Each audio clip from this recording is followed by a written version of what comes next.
Historia de un asesino. Herbert Mullin.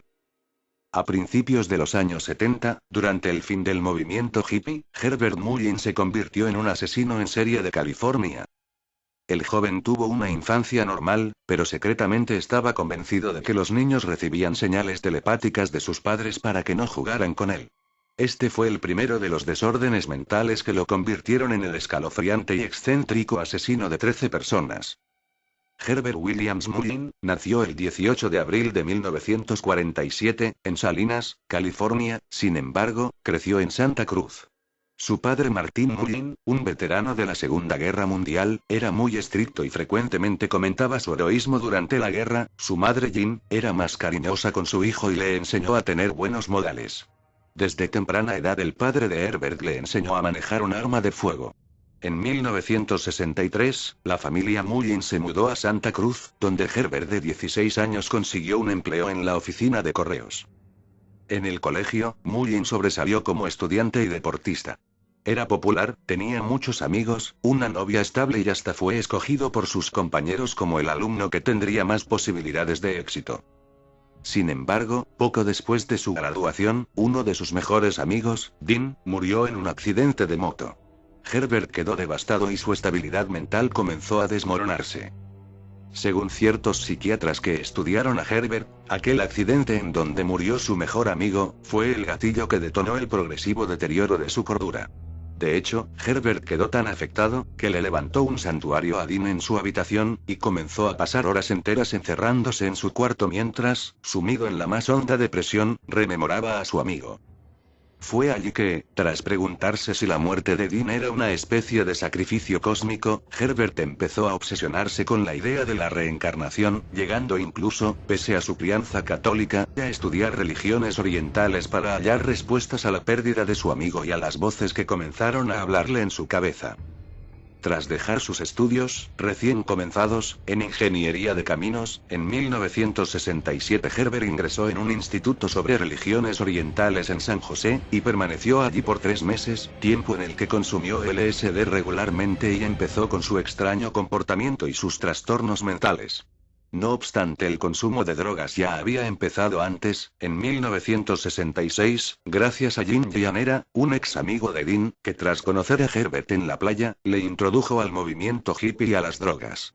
Este abuso le empezó a crear ideas descabelladas como que iba a haber un terremoto en California y que él tenía que mudarse a Canadá para evitarlo, u otras locuras más que asustaron a su novia y, junto a la declaración que él le hizo de que quizá era gay, acabaron con su relación.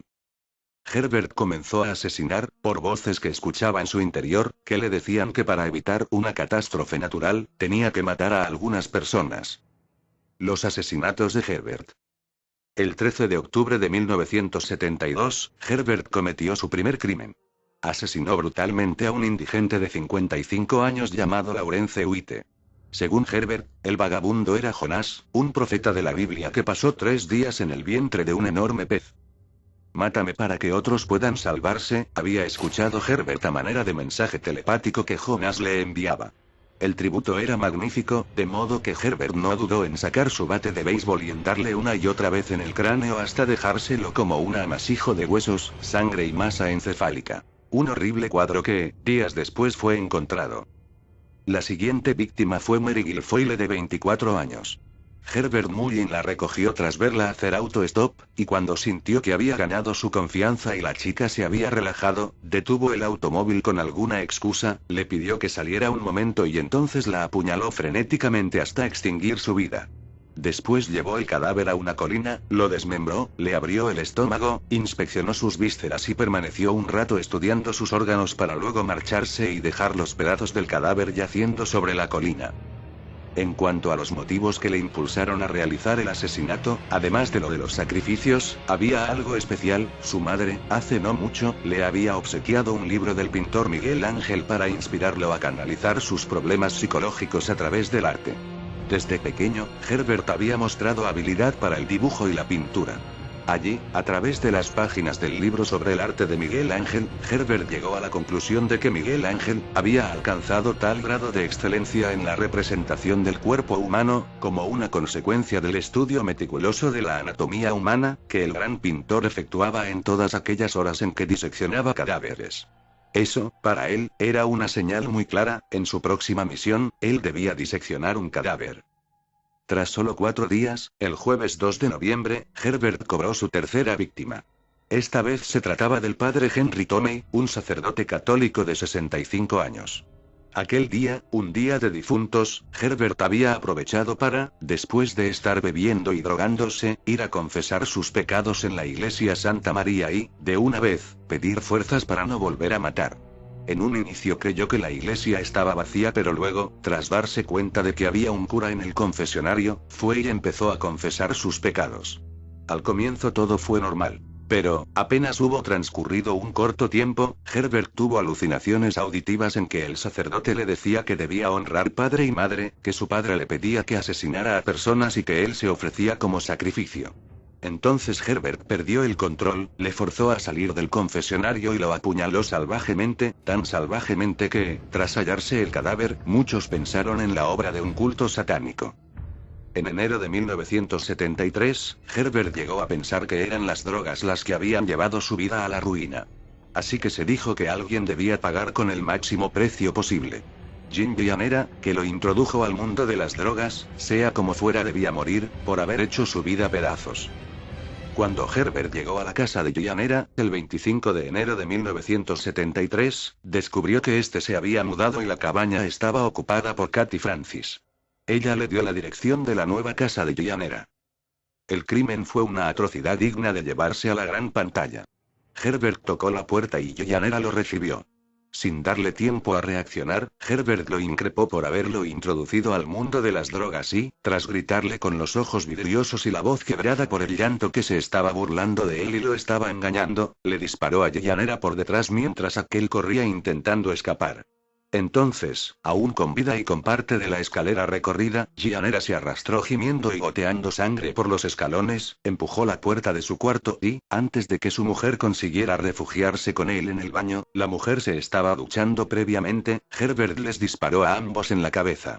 Sin estar satisfecho con matarlos, el asesino dejó fluir toda la ira y el rencor que tenía guardado hacia Villanera y sacó su puñal y lo introdujo una y otra vez en las cabezas de Jean Ralph Villanera de 25 años y su esposa Joan de Villanera de 21 años. Pero la misión de venganza aún no estaba completa. Katy Francis sabía que él había ido a la casa de los Villanera, y podía hacer que la policía lo capture demasiado pronto. Ella, aunque inocente, estaba condenada a ser una víctima más en la venganza del desquiciado Herbert Mullin. Determinado a cumplir cada punto del plan, el asesino regresó en su coche a la cabaña de los Francis, estacionó su vehículo en la carretera para que no se bloqueara en el barro que rodeaba la cabaña, tocó la puerta y esperó. Katy Francis, al abrirle, se desplomó en un charco de sangre tras recibir un disparo en el pecho y otro en la frente. Implacable, Herbert se dirigió rápidamente al cuarto en el que supuso que estaban los dos hijos de Francis, Damon de 4 años y David de 9. Abrió la puerta con violencia y los fulminó a tiros y, en un arrebato de ira y bestialidad, comenzó a apuñalar los cadáveres de los 3 inocentes. Un mes después, a principios de febrero de 1973, Mullin paseaba por el parque estatal Henry Cowell Redwoods, cuando encontró 4 adolescentes hippies acampando. Herbert se hizo pasar por un guardabosque del parque y dijo que estaban contaminando el bosque, pero ellos se rieron cuando les pidió que se fueran. Mullin se les quedó mirando lleno de ira ya que ellos representaban todo cuanto había echado a perder su vida. En su mente, las alucinaciones auditivas se dispararon y se creó un diálogo en que él le preguntaba a cada uno de ellos si aceptaba ser ejecutado. Todos aceptaron. En realidad, después de reírse un rato de la cara enfadada de Herbert, los chicos regresaron a sus cosas sin pensar que, en cuestión de segundos, el asesino sacaría su revólver para ejecutarlos uno por uno. Nadie sobrevivió. El último, que pudo haber escapado, se enredó en su tienda de campaña mientras intentaba correr y, antes de alcanzar a desenredarse, fue ejecutado. Herbert inspeccionó un poco en las pertenencias de los chicos, tomó un rifle, $20 y se marchó. Una semana después se encontraron los restos de David Oliker de 18 años. Robert Spector de 18. Brian Carr de 19. Y Mark Dreveldis de 15. El último homicidio sucedió 3 días después, el 13 de febrero. Herbert no tenía planeado asesinar a nadie ese día, simplemente iba a llevar leña a casa de sus padres cuando de pronto en su cabeza oyó la voz de su padre diciéndole: no entregues un solo palo de madera hasta que no hayas matado a alguien. En primer lugar, la voz le había solicitado la muerte del tío Enos, pero, tras la negativa de Herbert, la voz decidió contentarse con la muerte de cualquiera. Cansado de sus misiones de asesinatos pero a la vez sabiéndose incapaz de parar por su cuenta, Herbert Mullin decidió cometer un crimen imprudente y estúpido para ver si todo acababa. Así, en medio de una mañana tranquila y nublada, Herbert vio a un anciano en la calle, se le quedó observando un rato desde su coche, se bajó, le disparó con el rifle que había robado del campamento de los 4 jóvenes hippies, se subió de nuevo, dio marcha atrás con su coche con calma y se marchó. Muchos vieron cómo mató a Fred Pérez, un boxeador retirado de 72 años. Incluso, alguien que vio el crimen desde su ventana alcanzó a ver el número de la matrícula y llamó a la policía. Momentos más tarde, Herbert fue capturado por la policía, mientras se desplazaba en su camioneta Chevy cargada de leña. Aquel fue su último crimen. Una vez en prisión, Herbert confesó sus crímenes, y dijo que todo lo que había hecho se lo habían pedido las voces en su cabeza para así prevenir un terremoto. Herbert aseguró que la razón por la que no sucedió un terremoto recientemente se debía a su labor. Herbert Mullin fue acusado de 10 homicidios y su juicio comenzó el 30 de julio de 1973, debido a que el acusado admitió sus crímenes, el juicio sirvió para determinar si era demente o culpable de sus acciones. De hecho, cuando el jurado llamó a los psiquiatras para que dieran su veredicto, la opinión fue unánime. Herbert Mullin era un esquizofrénico paranoico y su caso, como el de la mayoría de sujetos que presentan dicho trastorno, implicaba alucinaciones auditivas, pensamiento fragmentado, sistemas de creencias delirantes que incluían un patrón de importancia, y delirios de posesión de facultades psíquicas. Sin embargo, como Mullin cubrió las huellas de los asesinatos de los Llanera con el homicidio de Kathy Francis, la defensa descartaba la posibilidad de que estuviera completamente demente. El veredicto fue entregado el 19 de agosto de 1973.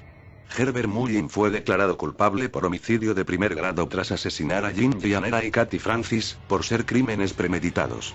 Mientras que los 8 asesinatos restantes terminaron con una sentencia de homicidio de segundo grado por ser crímenes impulsivos cuya naturaleza irreflexiva fue perfectamente expuesta en palabras del propio Herbert Mullin, que decía: una roca no toma una decisión mientras está cayendo, cae y eso es todo. Herbert Mullin, recordado como el hippie asesino, fue uno de los casos de locura y esquizofrenia más polémicos de la época. Fue sentenciado a cadena perpetua y tendría opción de salir bajo palabra en el 2025, momento en el que tendrá 78 años.